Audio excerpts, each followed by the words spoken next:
Meanwhile, at the Academos habitat on Krakoa... Danny, are you home? Please, Danny, I just need... Please, where are you? Oh, Danny! Oh, Danny, please! Hello! Anyone? Oh!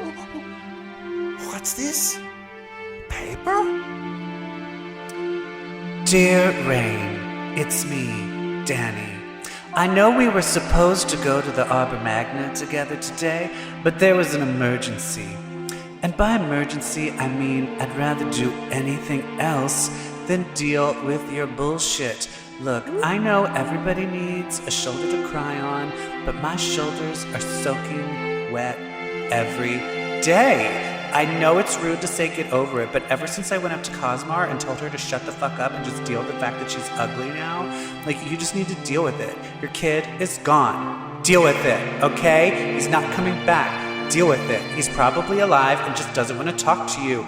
Deal with it, okay? I'm sick of your whining. I'm sick of your complaining. And the next time I see you, if you don't have a smile on your face, I'm going to slap one on it for you. Okay, loves and kisses. Danny, bye. Ugh, what a fucking bitch.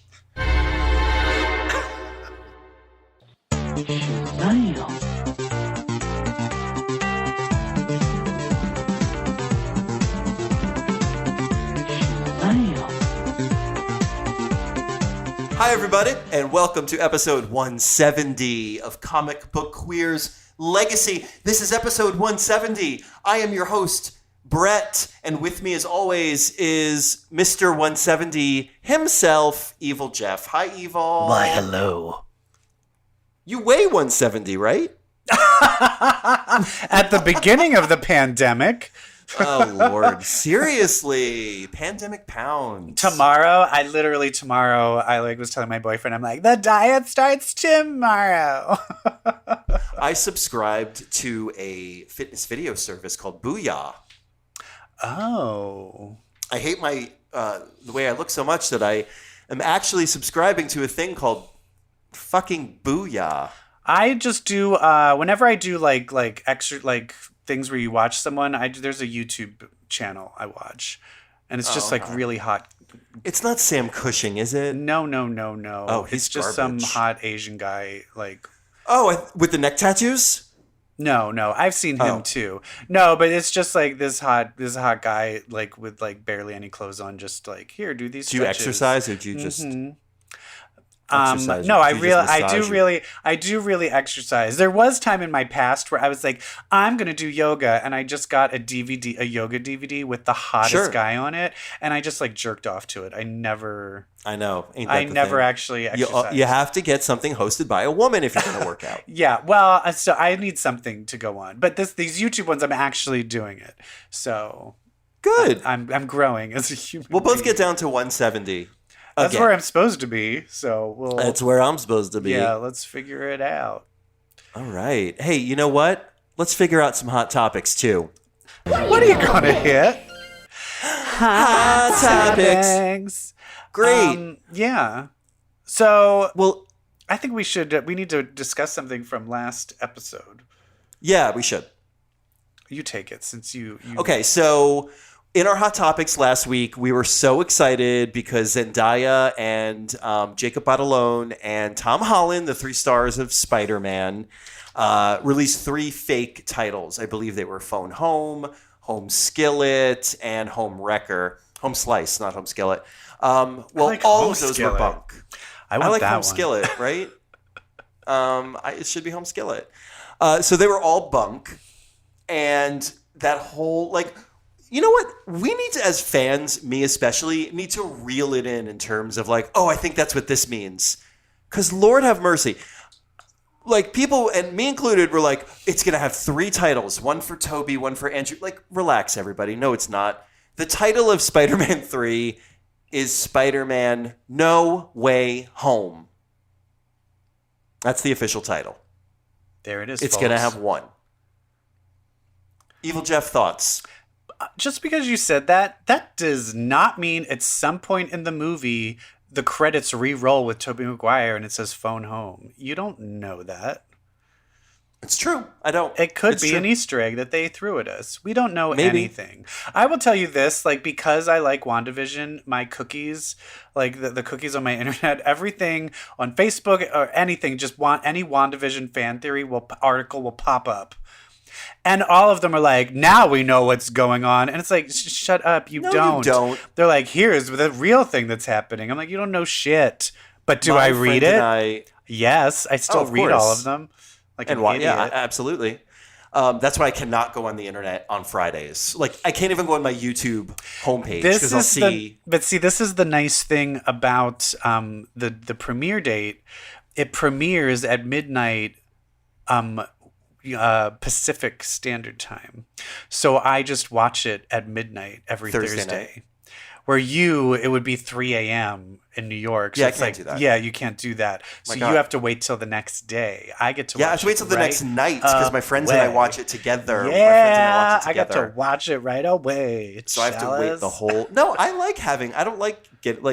I like the anticipation. I like the energy of like, oh my God, it's up. Oh my God, I can't wait to watch it. 7 hours. Oh my God. I'm so excited. I do like having... I've never before had like my favorite show comes on at midnight.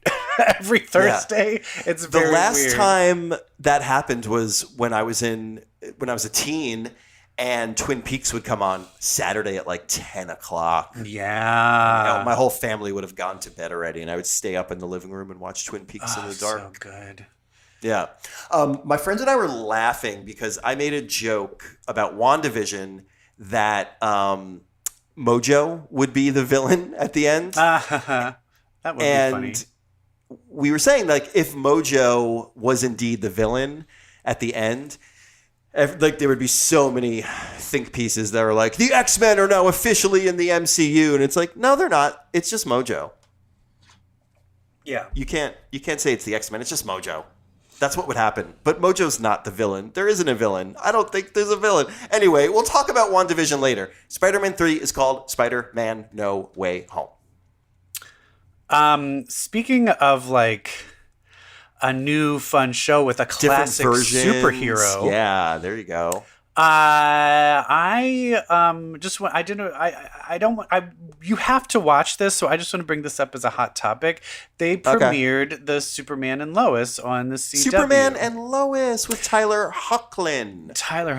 I mean, I think we all remember when he was first, the pictures first were released of him in the Superman outfit. There were pictures of just his butt, which it's like top 5 best butts of all time. Here's the thing. CW now has Charmed and just all superhero stuff. It has Legends of Tomorrow. It used to have Arrow. It has The Flash. It has Batwoman. Not Batwoman. Yeah, Batwoman. Yeah, Batwoman. I can't... And had Supergirl, which was just canceled. And then this one is connected to the Supergirl. I think they're all in the same universe. But I cannot get through most of them. Like most of those, have you tried watching any of them, like Flash or anything like that? I watched Flash for a while. I've tried Arrow. I tried they're not my thing. It's not my thing, and also I always felt like the effects were just too TV quality, like in a bad way. This one, and I know it's like I'm sure because it's the pilot that they put more money into it, but the special effects are very good. And I will just say I watched this Superman and Lois and I was pleasantly surprised. It's a very different take. And it's a take that does not match the comics. Okay. Because Superman and Lois, it starts off with them meeting and I'm like, oh, is this them like meet? Nope. And then it moves on and it keeps going through their life. And it keeps fast forwarding until they have twins. Oh, really? And they have 2 twin boys, and they're now 14. And that's when the show starts. And the show is actually more focused on his 2 twin sons. Oh, wow. And the thing is one twin son is like blonde and a jock and super strong, and then the other son is like gothy and depressed and he's in therapy and is on medication because he has like bipolar disorder. And so there's just like the two opposites, and they're keeping from them that he's Superman because they're not scared. They're basically trying to wait and see if one or both of them have powers. Okay. And that's kind of, and then there's like another thing going on, and you're like, Lex Luthor is going to show up at some point, and there's a big bad and of like affecting Superman, but it's basically just like the family dynamic between them is the main plot, and you know, I like that kind of shit. So I actually liked it. I thought it was cool. I'll check it out. Yeah, it's fun. Watch it, everybody. Right.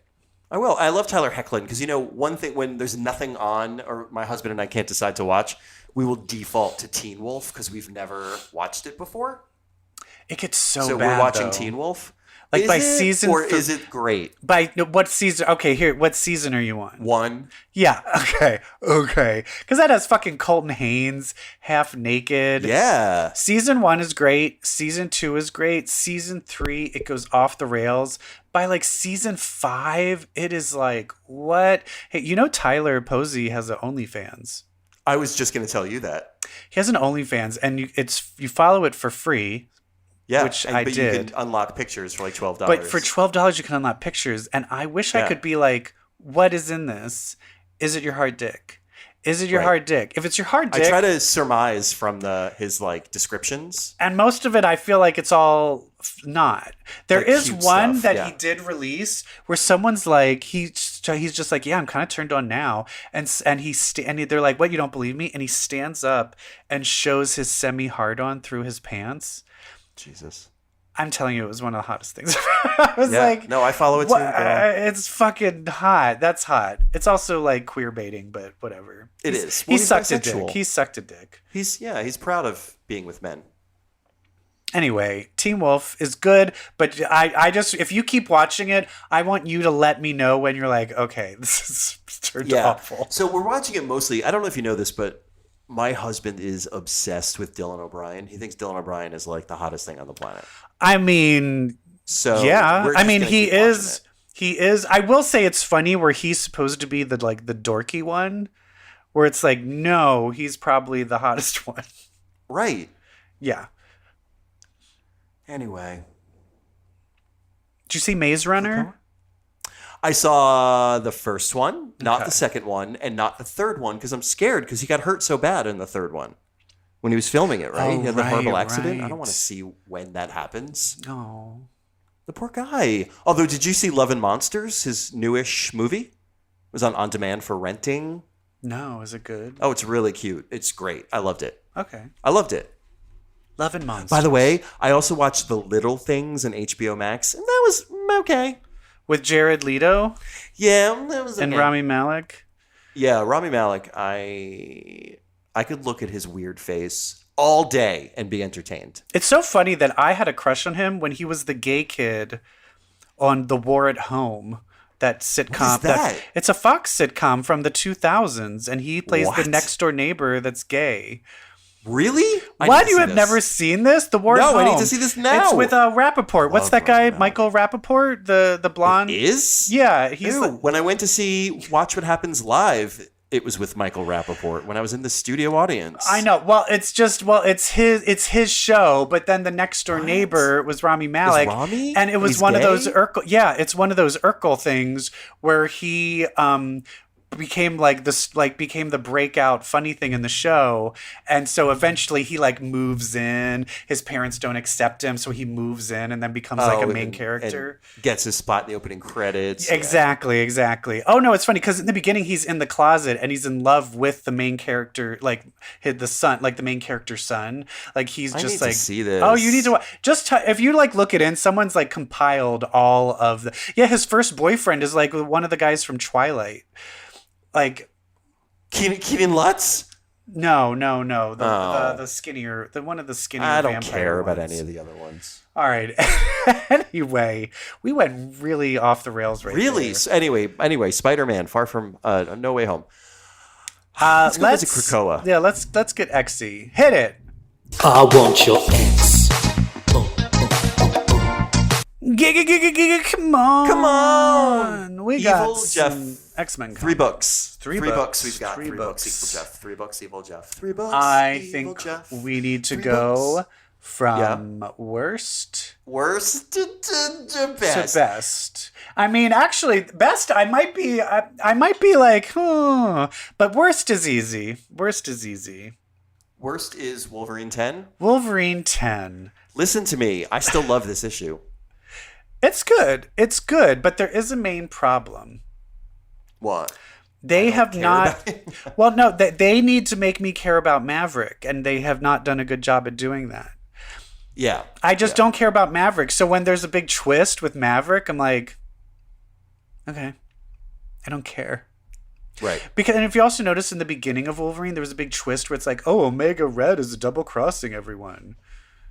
Okay. Like, I just Right. don't do some big twist reveal without earning it. You need to make us care about these people. Right. The only person I care about is Wolverine. Like, he's just like, come on, Maverick, we got this. And I'm just like, I don't care. I know. I do like that Logan keeps asking Maverick, "Are you okay? How you doing? You good? How are you feeling now?" I'm like, oh, he really cares. Yeah, because the last thing, Logan was dressed as Patch at an auction, and they were auctioning off his arm. His own arm. And Maverick. And so he kind of like goes rogue and just starts like, snickting everybody. And so this picks up with like him and Maverick trying to battle their way out of this auction. Surrounded by bad guys. And I will say this is fun, where it's like fun battle stuff. And then it comes to the woman in the wheelchair. Yeah. That's not the same woman who met Storm on the subway, is it? No, it is not. Okay. I just wanted... But because they were talking about the department... Was it the X Or is it? department? It's X-Desk. X-Desk. Isn't it the same? Because they were kind of Yeah, it's talking the same about the same organization. thing. And so that's why I was like, is this the same person? I couldn't remember if she was in a wheelchair or not, but I remember she was sitting. I think we've only seen her They were in the sitting. I don't subway, know. and she was dressed like... We would have I think to, she like- was dressed like a homeless person. Yeah. No, if we were a better podcast, we would have done the research up front. But we're not. So We're not. This show is about an organic conversation between friends. This is not a news desk. Yeah. But that could be a thing. And that's kind of interesting. I think for me it was well written, everything was good, but it was just about a character I don't give two shits about. Yeah, they're relying on the history of all these characters. Like this definitely, and maybe this is true for any book on the planet, but this book is definitely more for Wolverine fans than it is for X fans in general, right? Yeah, but if you remember in the Wolverine beginning, it was stuff. very, in the beginning, there was still a lot of Krakoa, all this, and with Jean and all this other shit was in it. And I was like, oh, I'm going to like this. I mean, it's still not as bad as, Fireclaw's Wolverine. Oh my God. How about just all of Marvel just dropped that? Yeah. All of Marvel was like, I'm not touching that. Yeah, that's dumb. That's bad. Who wrote that again? What's his name? The guy that we liked who did Daredevil. Yeah, Charles Soule. Soul. It was just so weird of how can I so much something you did and then so despise something else you did? You know what? I'm looking this up, and Evil Jeff, I think that Agent Dolores Ramirez is indeed the same woman. So Dolores Ramirez is who the data page... Ramirez, we failed to acquire the target. Director, you were outbid. Ramirez, outgunned. So Dolores Ramirez, that is the woman who I think visited Storm. But it's so weird because she was like, oh my God, I love you guys. Oh my God, thank you. So then it's like, oh, is this all bullshit? And she's just like, oh yeah, I'm just getting close to the enemy. Which I like that. Right. I'm like, oh, that's fun. how it is.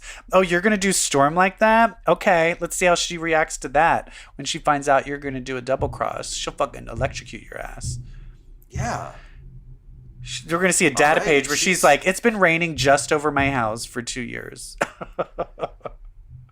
This one's one to watch, this Dolores Ramirez. She's wily. I like it. I like the woman coming. Yeah. I like her, her coming in her wheelchair, just telling everybody kill all these people.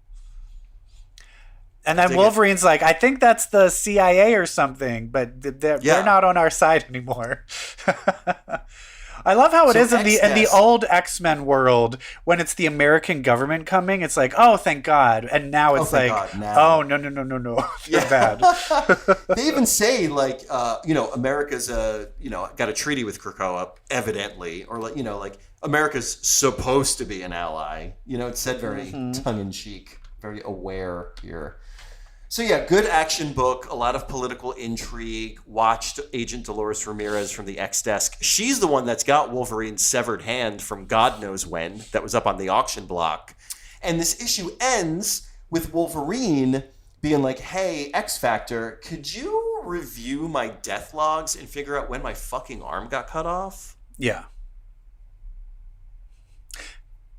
And I do think it's funny that there's now a hint of a couple of people now where it's like, ooh, are there more than one of you? Could be. Yeah. Could be. Like, I'm still convinced there might be more than one Vulcan. There might be more than one Prodigy. Now there might be more than one Wolverine. And they're all hanging out in their own new comic called The Three Musketeers. Oh, what an intro. You heard it here first, and it's an exclusive. Anyway, let's move on, and I want to do a 1, 2, 3 of what we think is the second best comic of the X world. Yes. Okay, ready? Yes. 1, 2, 3. X-Men. Oh, okay. I didn't know if we would be on the same page. No, sure. This X-Men number 18 kind of suffers from its own hype. Yes, that cover fucked the cover.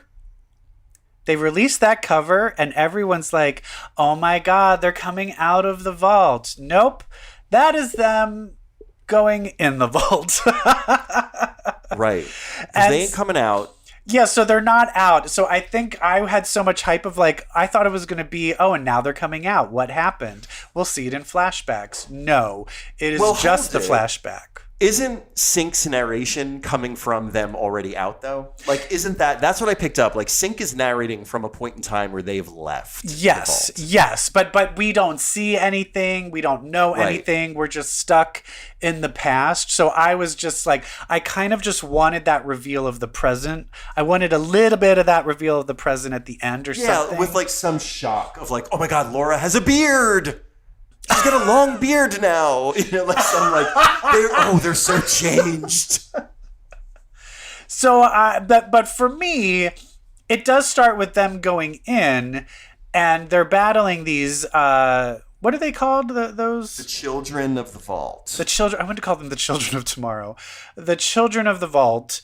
And as it's happening, they're just like kind of seeing like how their powers all sync up together and how they work. We find out that Sync can sync with the Children of the Vault's powers.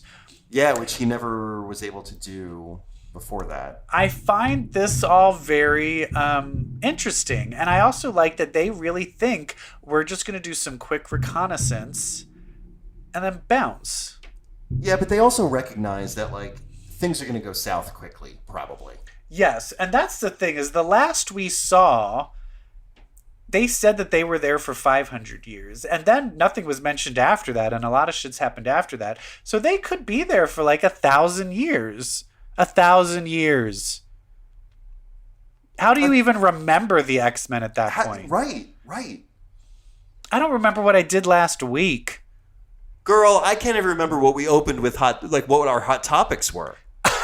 1,000 years. Like, my thing is that's the one thing I feel. If it's, guess what? If you're sending people to a place where they have the potential to be there for hundreds of years, there's something called Stockholm Syndrome. Why would you think if they were there for thousands of years and they've only known you for like, they're all teenagers, basically like 19 years. They're not going to have loyalty to you anymore. They didn't think about this going forward. Like, we don't give a shit about you, Krakoa. What? Nation states? We don't care about that. Yeah.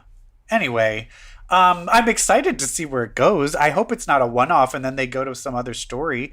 I'm like, I want to hear the rest of this goddamn story. Yes. So this story, though, is pretty light in terms of showing us the depth of experience that X-23, Sync, and Darwin have in the vault. Like, I think we it's pretty still much day covered one. them. It's day one. They're like in the foyer. Yeah, yeah. I wanted 700 years worth of story. Yeah. And instead I got 7 minutes. Yeah. So next episode, next issue, hopefully. Also, that Children of the Vault member who kind of explodes at the end. So our X-Men kill all the children. Like, that was also very surprising. Like, they immediately just kill all the children. But here's the thing. When they kill them, did the Children of the Vault... Did they have resurrection things, or are they then just dead? That's what I was. I think they're in that world, so the one who kind of explodes at the end, the only survivor of the children is Luce, but she's got light power. So like, her power was always to cast illusions and holograms and like bend light. So is that explosion harmful, or is she like casting a big illusion? Oh, I don't even know. When did we see all of those characters together before? Oh my God, Supernovas. Mike Carey's X-Men, Rogue, Mystique. Okay, yeah. Okay, I was gonna say because I feel like I should reread that run.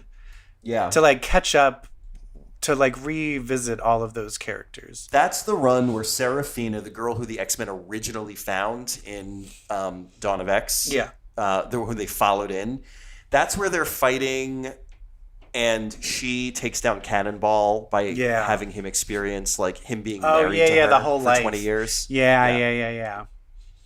I want to like revisit that since now it's kind of like all these characters are going to be made. Well, now that they matter, big players. Yeah, exactly. Yeah. So it's good. It just I had different expectations of it, so I was a little let down. It was light on story. Where the opposite with New Mutants, I had no expectations, and then was like, oh, I love all of this. Before we get there, I just want to say, though, it feels like Sync is being spotlighted, and I'm going to call that he's going to be on Jean and Scott's X-Men team. Well, but was he one of the people you could vote for? No, but that's only for the last member. Oh, right. Well, here's the thing, though, is it did say Sync's powers. It revealed a thing not just about him, but about everybody. Everybody that's resurrected. Talk about this. Is that Sync somehow is able to just constantly be syncing with whoever is nearest to him. And they realized he wasn't able to do this before the resurrection, and they are finding that the more you are resurrected, the more your body starts to kind of perfect your powers. Which got me thinking... And I need to talk about another issue after we talk about mutants, because this made me think about this a lot.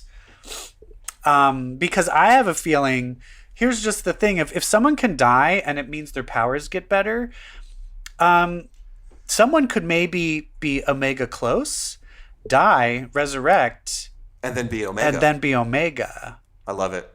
But I'm going to talk about this a little later. Let's talk about New Mutants. New Mutants is like, there's 3 separate stories going on. No, 4. Not like X-Men. There's 4 separate stories going on. There's a story with Magic, there's a story with Rain, there's a story with Danny and Karma, and then there's a story with Farouk.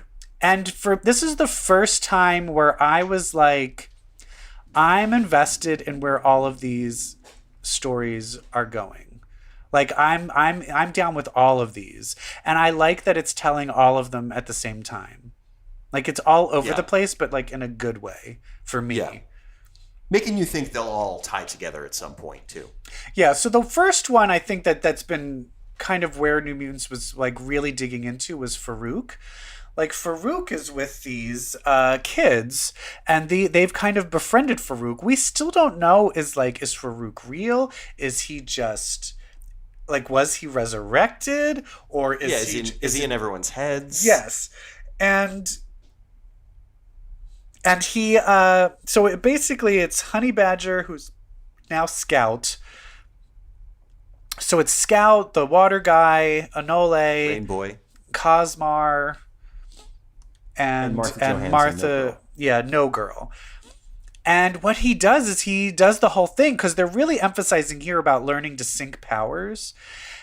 And No Girl and Farouk sync their powers and are able to body swap everybody. But as it's happening, they all start to like die. Withering. Like wither away and die. And then they get really angry, and Scout's like, I'm out. I don't want this. And everyone's like, it wasn't that bad. We were just withering away and dying a little bit. She's like, yeah, no, this is bad. But it's also with her, he's just like, well, whatever, you're going to die. And I'd be like, hey, even if you're going to die, even if you could be resurrected, you need to warn me that was maybe a possibility first. And second of all, Scout's like, I don't know if I can be resurrected. I'm a clone. So fuck off. So she's like, I'm out. And so there is this thing of like, did Farouk choose all, like, because it seems like these people all became friends just by happenstance. And I'm wondering if, no, they were purposely led to be friends because Farouk needs all of them specifically for their powers. Because if you take a look at it, there's No Girl, who is like psychic. Then you have Anole, who has chameleon powers. You have Waterboy, who can like change like what is that called? Like liquid gas. What's that called? The different phases of, I don't know science anymore. Yeah, matter. The three forms of matter. Yeah. So he's someone who has control over that. And then Cosmar, who has control over reality. I see a potential, he's figuring something out where they can all do something. I'm thinking maybe he's not real, but he can get all of them to combine to like bring him forth. Oh, interesting. Or something like that. You know what I mean? There's some means to an end. Exactly. That's what I think. What do you think? I think you're right. Okay. And I like it. I think right. it's fun. Yeah. I think you're absolutely right. There's definitely a point, a plan, a purpose.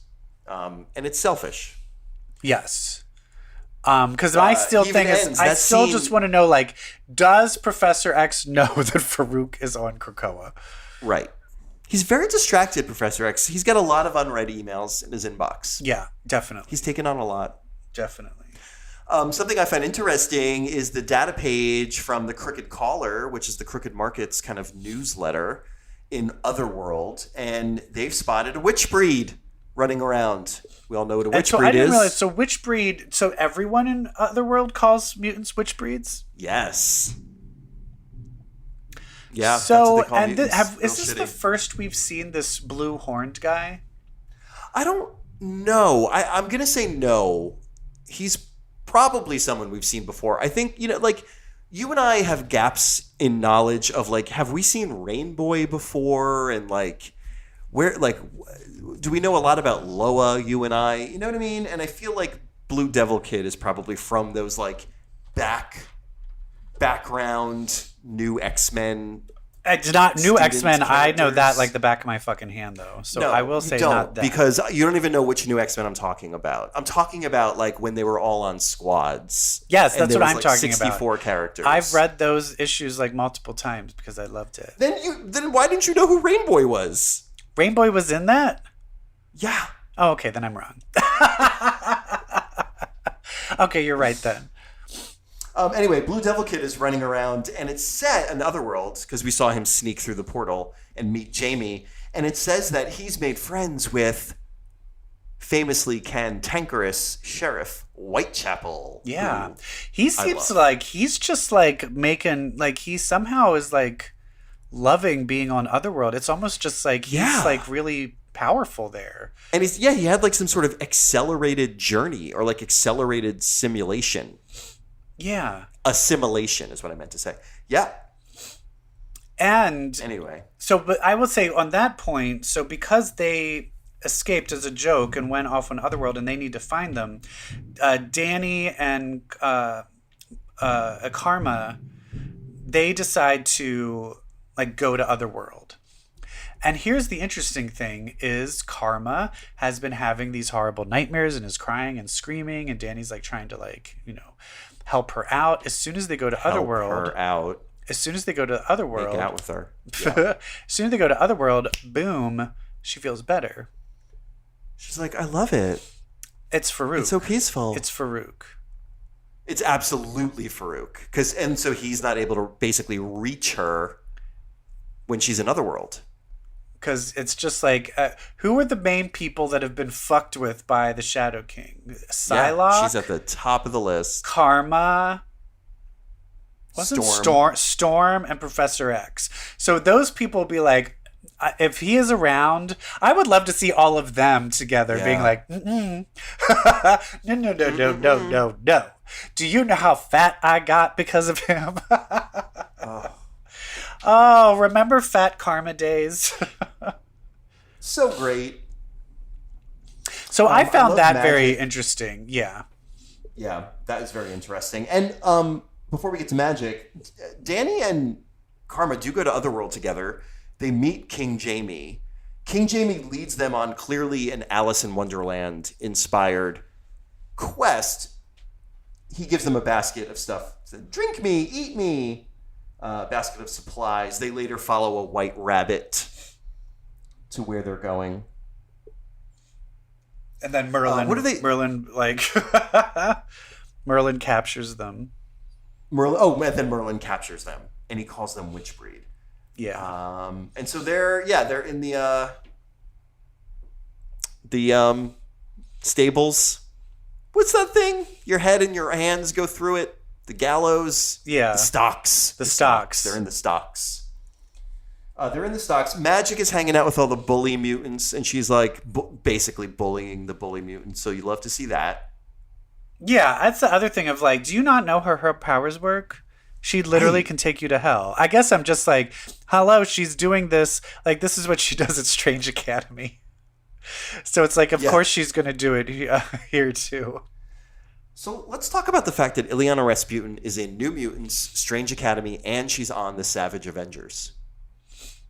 She's a busy girl. Love it. By any chance, do you hear that banging? No. I apologize. Someone is moving above me, and so there's just all this banging. So I hope it doesn't show up. I can not hear it. Okay. What's the next story in New Mutants? Is Rain Sinclair. Rain, hear it on my fingers. Remember when New Mutants started and it opened with a shot of Rain looking all serene and peaceful, and someone's like, you don't have to worry about shit anymore. Everything has been reset. You can be happy. Oh, that didn't last. Psych. Sorry, Psych. Rain. Because that's the thing. Rain, I mean, we even have, when she was on X-Force, Remender was like, I'm bored. I'm just going to torture Rain. Like, I think he tweeted that out once. What happens when writers get bored? They torture Rain. And then when she was in the last run of Uncanny X-Men, gets fucking hate crimed to death. Amazing. And then now she's like, oh, everything's going to be fine. Oh, by the way, your baby, we're not going to resurrect your fucking kid. Fuck you. Because your kid's alive, you dumb And that's mother. where it comes out. How did you not know? It turns out he's alive. Oh, don't you realize it's not that we won't resurrect him because we don't want to. It's because he's alive and doesn't want to talk to you. Way to be a good mother. Poor Rain. But that was the thing is what was her kid's name? Tyr. I mean, Tyr was pretty... He was kind of evil at the end. Yeah, right? So I'm just like, hellspawn. I mean, was he controlled by anything? Or is that just kind of like how he is? I don't know. I don't know if I want the kid back. He looks like a little problem child. And we need, as I said before, we need Strong Guy involved in this. I think she should force Strong Guy to help find him or something. Maybe they'll go on a quest to find Tyr. That'll be great.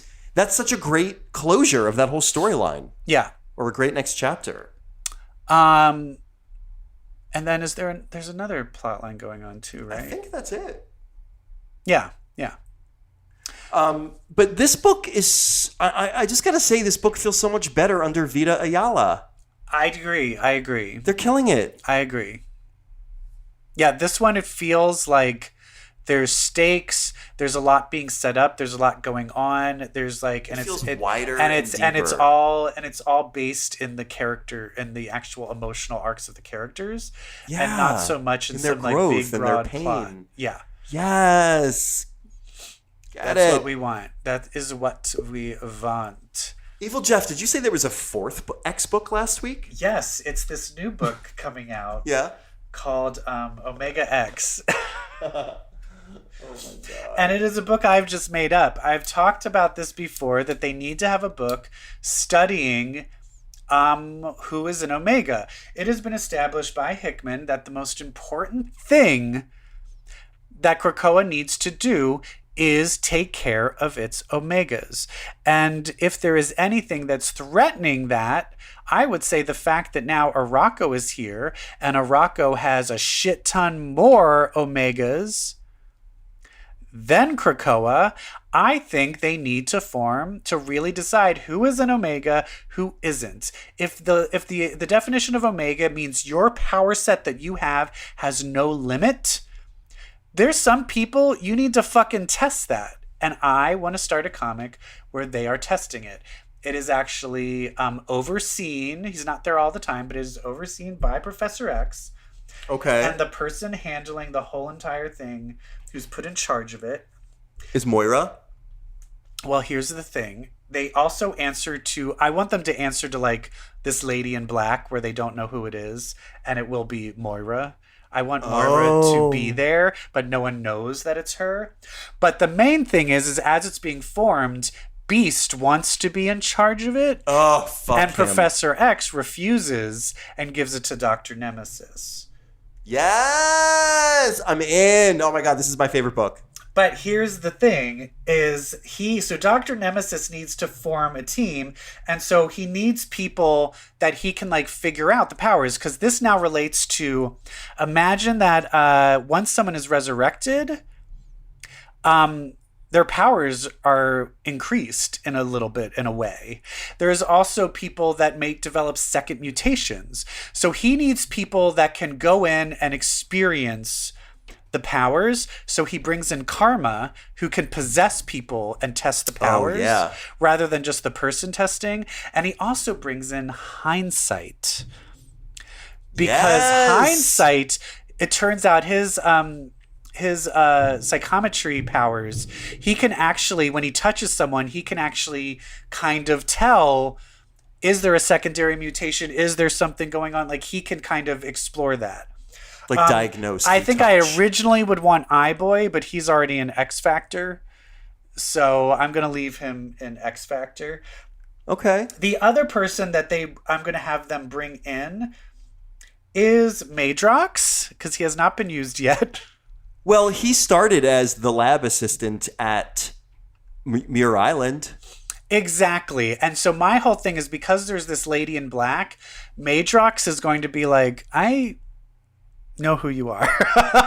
You're my fucking old boss. Yeah. Exactly. But here's where it comes into play, is they're also having to deal with powers that haven't been explained yet. And so they have to bring in two people that have resurrection powers that they can't explain. One called Layla Miller, and the other one called Dazzler. Oh! Because Dazzler keeps coming back from the dead and doesn't need to be resurrected, and they need to figure out why. And they also, I can't believe no one's done anything with this yet. And then I have also decided Layla Miller needs to be re-retconned. Yes, thank you, God. Because my thing is, they're going to be like, okay, here's the deal. Your powers are resurrection. But before you knew stuff, how did you know to do this? Like, Madrox is going to be like, how did you know to do this? Like, how did you know to turn a corner? That couldn't just been loaded in your head. And then how come during House of M you could unlock people? There is something weird about your powers. Yes. And this comic is going to bring it all together. And also, Madrox and Layla are exes. And of course, I think because Hindsight is there, I would also like to have a plot where Benjamin Deeds accidentally gets killed. And when he comes back, he can no longer can look like himself. He's constantly morphing and changing. And then and I feel it will lead to him being an Omega level morphing mutant. Oh my God. So then there also would be a relationship between Hindsight, Deeds, and then maybe Dazzler. And Dazzler will hook up with somebody else too. I don't know. Anyway, don't you think that would be a great comic? Really Doesn't that feel like that's tying up every loose end? Yeah, doesn't that feel like that would be a great comic? Great. I basically I love this idea of an X book taking place in a lab. Yeah, testing people's with, powers. Sexy scientists. People whose powers might be out of control, or visiting because I bet you could take the case of any character, having them die and coming back and be like, okay, your powers. What if you were Omega level? What would your powers be? You know what I mean? I think the possibilities are endless. Anyway, hello, someone hire me. Come on, are you listening, Marvel? No. It's a shame that Marvel isn't listening, Evil Jeff. But Marvel is too busy doing other shit, and I think maybe we need to talk about some WandaVision. Ooh! WandaVision! Evil Jeff. Yes. This episode was significant, was it not? Yeah. I'll admit, this episode had amazing moments, but it also had a lot of... the reason I can't watch Never Call Saul is I hate a prequel. And in this case, I liked it. And for me, it was so much of the prequel stuff, what happened before. I was like, can we cut to Darcy? Can we cut to Monica Rambeau? Can we please cut to something else? It was just a little too heavy on it. This was the moment where missing the other stuff. This was the moment they turned Wanda Maximoff into the Scarlet Witch. And that in itself is significant. Of course, and it's amazing. And of course, me talking about this, it's not like I didn't like it. I loved totally. it. It's still your favorite show on the planet. But for me, I'm like, it needed 20 more minutes of the other plot lines. I know, doesn't it always? And that's honestly, it's not like, my problem is they're too fucking short, and it needed 20 more minutes of these other plot lines, and then I would have been fine. But me just going, I don't get to see Monica Rambeau because I just have to watch her and Vision after that cliffhanger meeting after her brother died. Like, come on. I want more. Well, I was welcoming of all that. The reframing of the past, the recontextualizing, saying that the reason that Stark bomb didn't go off for days on end. Well, let's go in order. Let's go in order. First of all, Catherine Hahn killing it. And she's basically like, I have your babies trapped. But I was confused in the beginning because of how they left the last episode. I was convinced last episode that she was the one responsible for the hex. And so the opening scene was Catherine Hahn going, how did you do it? How did you do it? I need to know how you did it. I've been a witch my whole life, and I can do like 1/100th of this. I was like, what is she talking about? And then after I watched it the second time, I was like, knowing that Wanda was responsible for the hex, I was like, okay, I love this. Yeah. And so I think it is. I think Catherine Hahn just felt this, or Agatha Harkness felt this magic, and just she did. She said it, and she hopped on in, being like, "I want in on this." She was like, "Who the fuck is doing this?" I still am convinced that when she was that fly that then turned into a bird, I still think that was Tommy in my head, and I think the rabbit was Billy. I don't know if that's true, but it's in my head. That's what's happening. Okay. Anyway, so she is holding the kids hostage, and she's like, I need to figure out why you're a witch. Let's go through your past and let's dig through your brain. And now I will say this, even though I'm like, I want all the other stuff, if you're going to rehash stuff, if you're going to give exposition, this is how you do it. Like, this is just like grade A, showing Christmas us Carol style. Like, showing us she walks through the doors. There she is as a little kid. We see her parents, Magneto, and I'm just kidding. And of course, that's where we first see the dad sells bootleg DVDs, and that's where amazing. Well, but my boyfriend was like, "No, wait a minute. Shouldn't those be VHSs?" And I was like, "No." because this is 2001. And then he's like, but wait a minute. And then we were adding it up and you're like, no, it adds up. Like that's how old she is now. Old. And then you're like, no, we're fucking old. Like it shouldn't be. Yeah. Well, they go back. So I'm sorry. Before all of this, we saw Agatha Harkness's flashback and saw her at the Salem witch trial. I have to say, like, that part was a little disappointing. I expected more kind of just humanity and relatability to Agatha. And instead, she's just, they kind of tease that she opened up some dark magic books and kind of skipped ahead in her journey as a witch. Yeah. But there also is kind of a natural, it seems like there was like a natural ability. Anyway, she's more powerful. Her coven tried to kill her because she's so powerful and naughty. She's so powerful and naughty, she winds up killing her coven instead, including her own mother. Yeah. But when she's battling her mother gets kind of a energy glow tiara around her head when she kind of channels her maximum power to take down Agatha. We see a very Scarlet Witchy looking head thing on the woman's head. I thought that was noteworthy.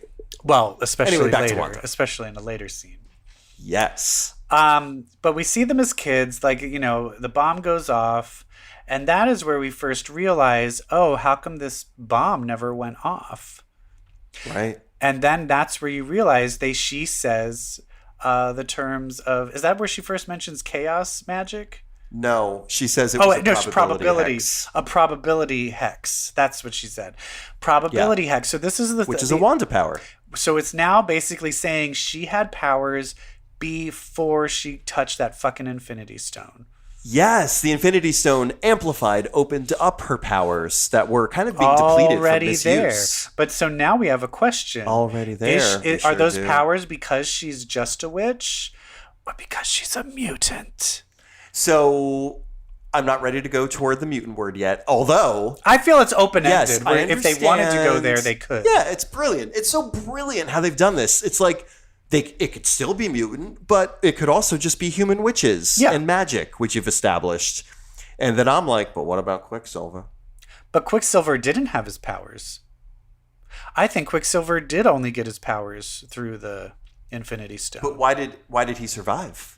They basically say that Wanda survived because she was a witch.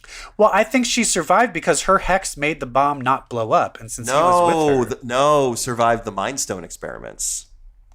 Oh, why did Pietro survive if he survived, then he probably had. Because he's not a witch, but maybe her probability hex was affecting him too, possibly. So my point is, either it's Wanda or he's a mutant. Yeah. Love any of those. Yeah, open-ended. So good. And so we move on to her getting this Infinity Stone, like them testing the powers. What's the guy who's doing all this? What's his name? Strucker. And that is... Like the watch? It's the same... Is that the same actor? No. Was it... But was it supposed to be the same character? I don't think so. Okay. I think they worked for him. Oh, okay. That's where I was just like, that doesn't look like the guy from Ultron. And I thought it was supposed to be the same one. They were like his people. Okay, come on. If you're going to get... That's the one time where I'm just get that guy. Also, get Aaron Taylor Johnson for this scene. Come on. Get Aaron Taylor Johnson and get goddamn Strucker to be in this scene. Come on, people. Yeah. But this is where she touches this Infinity Stone and she sees an image. Oh, God. And the image has the Scarlet Witch tiara thing. Yeah. The image looks like Elizabeth Olsen as the Scarlet Witch. Yeah. Like, what do you think was going on here? And so this is where I'm starting to say to myself, this is the Phoenix Saga I always wanted. Right? Right? Done right. You've got Mastermind in Agatha Harkness. You've got images of being a goddess in some sort of crystal. There's just so many parallels to Phoenix in this. I love it. Yeah. And so you're just like, okay. But then it was weird when they cut back and show what they saw. There was almost like a time jump. It was edited just like the sitcoms were. Yeah. And they're like, crazy. What the fuck? But that's the thing. Did they see what happened? I don't think so. I think they missed it. Yeah, I think they the missed only it, people too. who know what happened between Wanda and the Mind Stone are Wanda and the Mind Stone. And Agatha Harkness now. And Agatha Harkness now. Yeah. And so Agatha's getting more and more and more and more paranoid about this. And then we go to where, what's the head of S.W.O.R.D.? Yeah, Tyler. Director Tyler his Hayward. evil ass. He is fucking evil, because if we all remember, he shows, look who came in and attacked S.W.O.R.D. and stole Vision. Stole the Vision's body. We see it. She comes in. Yes, she breaks those windows. She walks out without Vision. She walks out heartbroken. And I'm just like, but did she go back? When is she going to go back? No, when she is never gonna stole go the back? body. And she has a letter from Vision, and she basically, that town is where they wanted, like where they were going to start a life together. Yeah, so she goes to the plot of land where her house is in Westview, New Jersey, and Vision actually owns that plot of land. And so she opens up the deed, essentially, and she sees a heart drawn on the deed with Vision's handwriting that says, "For us to grow old in together." So this is where I kind of start to fall apart emotionally watching this show. Like somebody tweeted images to think of the end of Endgame, where you've got T'Challa and his family in Wakanda looking happy, Ant-Man and Wasp and the kid looking happy, Hawkeye with his wife back together, and then Wanda like staring at this deed with the heart on it, screaming on her knees. Because also you have to think about it. She was snapped. So she probably came back and is like, is everything okay? Yeah, everything's fine. Right. Oh, but yeah, Vision's still dead. Yeah. I mean, she had to have that like, oh, fuck. When she sees his body dismantled, and she tries to feel his head and says, "I can't feel you," going back to the whole "I just feel you" bookending that they did in Infinity War, like it starts to pull my heart out of my chest. But my heart really comes out of my chest in the scene, and I'm going to start to cry, that takes place right before Civil War, where they talk in her bedroom about grief. Yeah. And this is what the show is about, right? Like, this is the show. She's a bottomless pit of loneliness and sorrow, and he comes in. He's trying to understand how sitcoms are her escape. He's trying to understand human emotion, and he delivers that line. What is grief if not love persevering? And I just well, yeah, because he's literally saying like, you don't understand. Like, I can't understand what you're going through because I've never loved anything. So you're experiencing this because you've experienced this great love. You're like lucky. You're lucky to experience this grief. Oh, and it's so powerful, and it's so well acted. Oh yeah, the acting is so fucking good. It just.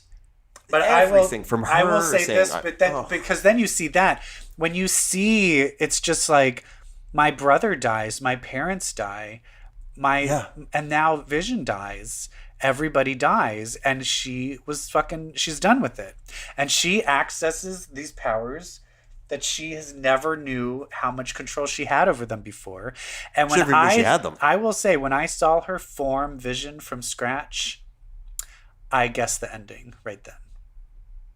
Oh yeah, the ending totally. of the episode. Yeah, I was like, oh, so that's not Vision. There's another me too. As soon as it started, happening. I watch it with friends. I unmuted. I started going, "It's gonna be White Vision. It's gonna be White Vision." Yeah, and I mean, I hope that like this. So to me, I go back to director Hayward's line. He's like, no offense, but I don't have the power to bring my soulmate back online. I'm sorry, back to life. Wanda created this new Vision out of her soul, essentially. Like that. Yeah. It was Mind Stone power coming. It wasn't Scarlet power. Also, it was like Mind Stone power. Yeah. And that's the weird thing is right now, all the people in there are real. And we've even said that Pietro is he like a golem? Did she say the term golem? No, but she basically said, I took him over. But we still don't officially know where he came from. We don't know officially. Like, I guess that's the thing is, like, because it's matter, because they came out of her vagina, I'm still feeling like the kids are real.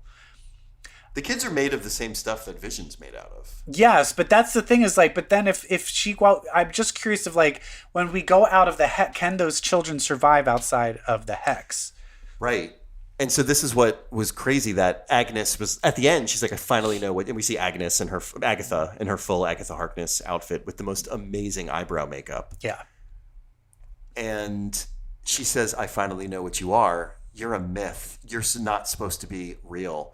You're a creature who's capable of spontaneous creation. Like that line right there. Yep. I was like, ooh. You're a Scarlet Witch. Scarlet Witch. Scarlet Witch. Woo! Like, you're a Scarlet Witch is just such a great way of framing this in the MCU. So great. And her poor, and then she's like, she's like holding her poor kids like with nooses around their necks. Ooh, like right around their necks. I was like, these are kids. Do you know what and so then, I have some fantasies of what I want to happen, but let's finish going through the episode. Okay, so then that's the ends, but the then last we line get... is, and then the credits scene. And then we have the credit scene, which is they're doing credit scenes now. We see that he's... that the new Vision is online, and he's white Vision. And I'm going, white Vision. And my boyfriend's like, who the fuck is White Vision? White Vision, not only, first of all, Project Cataract. I see what you did there. You turned that Vision all white like a cataract do. White Vision is the Vision I grew up with, because when I was me too. At that sweet spot. Don't say I grew up with. We're the same fucking age. I didn't know if you read West Coast Avengers. I did. I didn't read it like religiously, but I would read a lot of the crossover things like annuals and stuff like that. That was our Vision. And that was the Vision. And it was like poor fucking, because for those of you not in the know about White Vision, Scarlet Witch and Vision were together. And then it was like, I forget like exactly how in the comics he died. And then when they brought him back, he basically, it's just Vision, but he remembers everything, but has no emotion attached to it. No emotional connection. Because, this, it's her going, in the comics, it's her going into the lab and finding him laid out just like she did in the show. And then when they bring him back, he is that white emotionless Vision, because they don't re-download the human brain waves that they did when they originally created him from Simon Williams' Wonder Man. They don't got that. And then what ends up happening with that plot line? I don't remember. Did they end up falling in love? Because they're not together now. Yeah, I'm not sure. But it's just heartbreaking. And so that's the thing that we have now is like, are we going to be left like in the comics where the hex ends? There's two things that could happen. The hex ends, her children disappear, that Vision disappears, and all that's left is White Vision. And I personally feel if that happens, I'm going to be very, very upset. I'm going to be very upset. Like, I think like that almost will like ruin the whole show for me. That's just so depressing. What I want to happen is that heart of the Vision that she created, like while she's battling White Vision, they merge. Takes over. Yeah, they merge. And her kid, and then this is what I want to happen. Those fucking kids, she is like, you're the Scarlet Witch. I'm going to take care of these kids. I know this isn't going to happen, but this is what I want her to look at her kids and go, grow. And they age to teenagers and have super strong powers and break free and start battling with their mom against Agatha Harkness. Yeah. Come on, that would be fucking awesome. And I want it to be them. I don't want her to say grow. I want Agatha Harkness gets the drop on Wanda and the kids have to save her, so they look at each other and they nod and they grow into teenagers. Yeah. Oh, yeah. Come on. That would be so fucking good. And then I think what's going to happen, I really do think this is going to end with Wanda going through some kind of portal, either with the kids or after the kids. Yeah. These kids ain't going nowhere, is my point. They're going to be around. And Wanda is going to be lost in the multiverse, either running with them or trying to find them. Yeah. Ugh. So good. I can't believe there's only And then one episode I don't left. know. Like, I'm freaking out over Doctor Strange 2 because America Chavez is in it and she's a dimension hopper and she's got the connection to Wiccan. I'm like, I mean, that's the thing is I'm honestly really surprised that they haven't released a thing of like Young Avengers. Yeah. Because I mean, it's just like, I'm sorry. It's literally every character from the Young Avengers, except for Hulkling, has been established. And it literally takes 2 seconds of a mention to do it in Captain Marvel 2. And Secret Invasion. And Secret Invasion with Skrulls and Kree. Hello, Hulkling.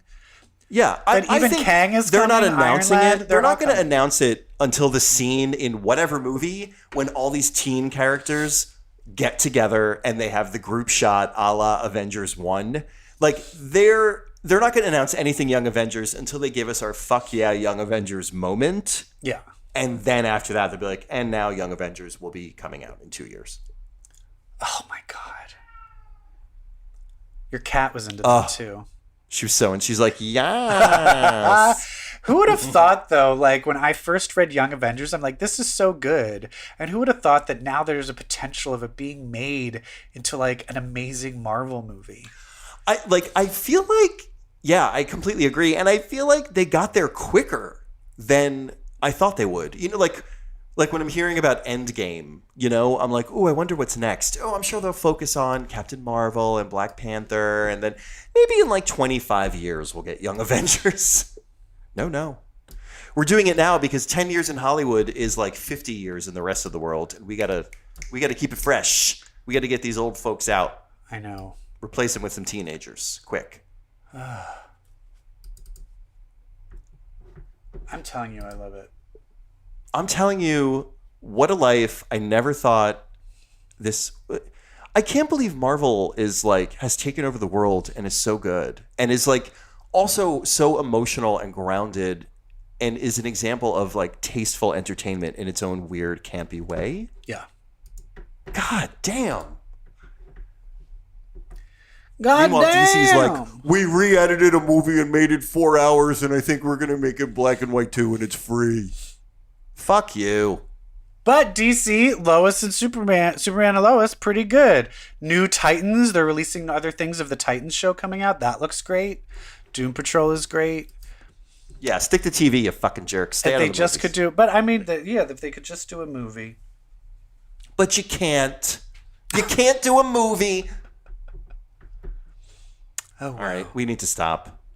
Let's stop it all. Stop the insanity. Stop. What are so you think? Okay, we're gonna get teenage Billy and Tommy next week. Do you think next week we're gonna get teenage Billy and Tommy? I mean, I would like it. I don't else know we if it's getting? going to happen. We getting Mephisto? We doing Mephisto or what? No, right? I don't think any of that is necessary. No, it's I don't not. think none of that is necessary anymore. Why It would was they? all just a red herring. I think Agatha like, Harkness please don't. versus her own. It's more of a struggle of her versus her own powers. And this is the thing. The problem with Phoenix is it's like, oh, this woman can't control these powers. This stupid dumb woman can't control these powers. I want this to end where it's like, no, I can control these powers. I Right. can control these powers. I've accepted my grief. It's part of my truth. I'm good. Yeah, and I also like that the reason things are out of control is because she's having to deal with grief, not because, oh, I'm a stupid woman and I can't control these powers. It's like she's choosing to repress and deny rather than deal with. I like and that then when it's- she deals yeah. with, It's taking these tropes that are problematic and just readdressing them yes, for now. yes, And I also like making a bad guy version of thing a white thing and not a black thing.